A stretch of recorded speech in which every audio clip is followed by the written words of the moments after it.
Marking రాలేదు. వస్తే మేము అడ్డుకున్నాం మార్కింగ్ వేసేది. ఓన్ అబ్బా సొమ్మని వాడు మార్కింగ్ వేస్తాడు. దేనికోసం మార్కింగ్ వేస్తాడు? వాడు ఏమైనా కట్టించిండా? ఆ ఫ్రీ హౌస్లు దేనికి ఇచ్చారు? డబుల్ బెడ్రూమ్ ఎవరు కేసీఆర్ దేనికోసం ఇచ్చిండు? ఎందుకంటే కిరాయిలు కట్టలేక పాపం వాళ్ళు ఇబ్బంది పడుతుంటే దానికోసం డబుల్ బెడ్రూమ్ ఇచ్చిండు.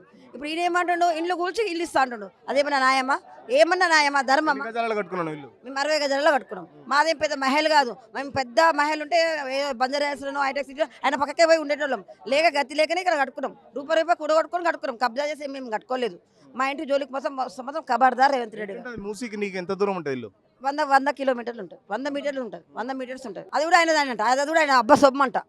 అదేమన్నా న్యాయమా? ఆయన సొమ్ము కాదు అది. మేము ప్రతి ఒక్క పేపర్ ఉంది మా దగ్గర. ట్యాక్స్, రిజిస్ట్రేషన్, ప్రతి నల్ల బిల్లు, కరెంటు బిల్లు అన్నీ ఉన్నాయి. ఎన్ని రోజులు కట్టుకున్నావు ఇల్లు? మేము కట్టుకొని ఇప్పుడు 30 సంవత్సరాలు అవుతుంది. 30 సంవత్సరాల నుంచి ఎందుకు రాలే ఆలోచన? ఇప్పుడు ఎందుకు వచ్చింది అంటే ఎక్కడ దొరుకుతలేదు తినడానికి ఆయన సొమ్ము. ఇప్పుడు ఈ మూసి మీద పడ్డాడు.